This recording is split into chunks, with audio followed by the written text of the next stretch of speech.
목사님, 저는 교회를 다니면서 저희 담임 목사님을 많이 근심하게 해드렸는데 저의 앞날은 어떻게 되는 건가요? 궁금합니다. 알려주세요. 목사님을 많이 근심하게 한 사람은 어떻게 되나요? 하는 질문인데요. 아마도 하나님만이 정확히 아실 것 같습니다. 하지만 선지자, 지금으로는 목사님이지요. 이 선지자를 많이 근심하게 한 사람을 알고 있습니다. 또 그 사람의 결과도 알고 있습니다. 그 사람의 이야기가 오늘 질문에 참고가 되셨으면 좋겠습니다. 사무엘상 15장으로 가봅니다. 여호와의 말씀이 사무엘에게 임하니라. 이르시되 내가 사울을 왕으로 세운 것을 후회하노니 그가 돌이켜서 나를 따르지 아니하며 내 명령을 행하지 아니하였음이니라 하신지라. 사무엘이 근심하여 온 밤을 여호와께 부르짖으니라. 하나님의 종인 사무엘 선지자를 많이 근심하게 한 사람은 누굽니까? 온 밤을 세워 기도하게 만든 사람은 누구입니까? 사울입니다. 그는 어떠한 사람일까요? 어떠한 사람이었기에 선지자를 근심하게 하고 밤새도록 부르짖어 기도하게 만들었을까요? 또 사는 동안에는 어떻게 살았고 마지막은 어떻게 되었을까요? 원인은, 그를 그렇게 만든 핵심 원인은 무엇이었을까요? 차분하게 살펴봅니다. 먼저 사울은 어떤 사람이었을까요? 모두 6가지로 정리할 수 있습니다. 첫째, 성급한 사람입니다. 사무엘상 13장입니다. 사울이 이르되 번제와 화목 제물을 이리로 가져오라 하여 번제를 드렸더니 번제 드리기를 마치자 사무엘이 온지라. 사울이 나가 맞으며 문안하매. 제사는 하나님의 종이 드려야 하는 것입니다. 하나님의 준엄한 명령입니다. 아무나 드려서는 안 됩니다. 하지만 사울은 어떻게 합니까? 적군이 코앞까지 쳐들어왔다고 해서 자신이 직접 제사를 드립니다. 하나님을 믿지 못하는 사람이 하는 짓입니다. 10절에서는 번제 드리기를 마치자 사무엘이 왔다고 기록하고 있습니다. 사울이 성급했다는 것입니다. 욕심이 많은 사람은 항상 성급하고 갈등 또한 심하게 살아야 합니다. 어쩔 수 없는 것입니다. 항상 급하고 갈등이 심하십니까? 그래서 변덕을 부리십니까?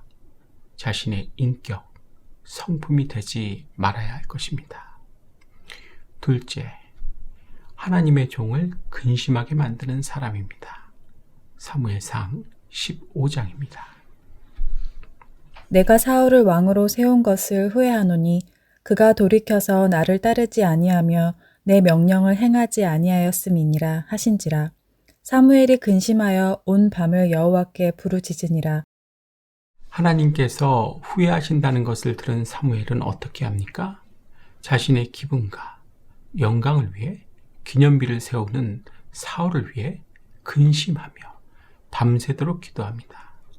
사울은 자신을 위해 기념비를 세웠고 사무엘은 이런 사울을 위해 기도했습니다. 예나 지금이나 하나님의 종을 근심하게 하는 사람은 있는 것입니다. 기도하게 만드는 사람은 있는 법입니다. 누가 그렇게 했습니까? 사울이 그렇게 했습니다. 셋째, 말과 정신이 이상한 사람입니다. 13절, 14절입니다. 사무엘이 사울에게 이른즉 사울이 그에게 이르되 원하건대 당신은 여호와께 복을 받으소서. 내가 여호와의 명령을 행하였나이다 하니 사무엘이 이르되 그러면 내 귀에 들려오는 이 양의 소리와 내게 들리는 소의 소리는 어찌 됨이니이까 하니라. 사울은 사무엘로부터 양과 소도 진멸하라는 하나님의 명령을 들었습니다. 하지만 자기 생각대로 합니다. 명령을 어긴 것입니다. 그러고는 어떻게 말합니까? 당신은 여호와께 복을 받으소서. 내가 여호와의 명령을 행하였나이다. 이렇게 말합니다. 말과 정신이 이상한 사람입니다. 욕심은 사람 자체를 이상하게 만듭니다. 왜 그럴까요? 욕심은 세상 염려와 재물의 유혹과 같이 사람 안으로 들어옵니다. 그래서 하나님의 말씀을 막아버리는 일을 합니다. 마가복음 4장의 말씀이 있죠. 사람이 하나님의 말씀을 듣지 못하면 정상적인 사람이 될 수 없습니다. 육적인 사람이 돼서 자기 기분만을 충족시키기 위해 사는 사람이 되는 것입니다. 이런 사람은 항상 기분이 좋다, 나쁘다만을 생각하게 됩니다. 그래서 이상한 사람이 되고 마는 것입니다. 또 이런 사람에게는 항상 두 가지 일만 일어납니다. 그게 뭔지 아십니까?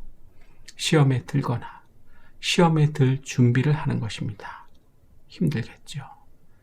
이런 일만 끊이지 않고 내 평생에 반복되고 지속되는 것입니다. 넷째, 핑계와 구실을 대고 우기는 사람입니다. 15절입니다. 사울이 이르되 그것은 무리가 아말렉 사람에게서 끌어온 것인데 백성이 당신의 하나님 여호와께 제사하려 하여 양들과 소들 중에서 가장 좋은 것을 남김이요 그 외의 것은 우리가 진멸하였나이다 하는지라. 자신이 명령을 어긴 것이 아니고 무리가 명령을 어긴 것이고 하나님께 가장 좋은 양과 가장 좋은 소로 제사를 드리기 위해서 일부는 약간은 진멸하지 않은 것이라고 핑계와 구실을 대며 우깁니다. 이게 사울입니다. 기억하셔야 하는 것은 대부분의 하나님의 명령, 말씀은 하나님의 종을 통해서 듣게 됩니다. 직접 듣는 것이 아닙니다. 그렇기 때문에 들을 때 잘 들어야 하고 잘 순종해야 하는 것입니다. 사울처럼 자신이 말씀의 주인이 되어서 그 말씀을 편집하고 새롭게 창작하고 응용해서는 안 됩니다. 이렇게 되면 스스로가 하나님이 되고 마는 것입니다. 다섯째, 고집과 자기의가 너무나 강렬한 사람입니다. 27절입니다. 사무엘이 가려고 돌아설 때에 사울이 그의 겉옷자락을 붙잡음에 찢어진지라. 어떻게 해서라도 자기 고집대로, 자기 생각대로 하려고 합니다. 자기 주장을 굳세게 펼치고 싶어 하는 것입니다. 그래서 옷도 찢는 것입니다. 철저하게 너무도 자기를 위해 사는 사람입니다. 하나님도 하나님의 종도 보이지 않는 사람입니다. 욕심이 그렇게 만든 것입니다. 그런데 여러분, 사울은 지금 어떤 사람의 옷을 찢은 것입니까? 같이 놀고 어제 카톡한 친구의 옷을 찢은 것입니까? 상대가 누구입니까? 이 모습이 내 모습은 아닌지 돌아봐야 할 것입니다. 마지막 여섯째, 회개를 싫어하고 점점 더 나빠지는 사람입니다. 사무엘상 28장입니다. 사울이 블레셋 사람들의 군대를 보고 두려워서 그의 마음이 크게 떨린지라. 사울이 여호와께 묻자오되 여호와께서 꿈으로도 우림으로도 선지자로도 그에게 대답하지 아니하시므로 사울이 그의 신하들에게 이르되 나를 위하여 신접한 여인을 찾으라. 내가 그리로 가서 그에게 물으리라 하니 그의 신하들이 그에게 이르되 보소서 엔돌에 신접한 여인이 있나이다.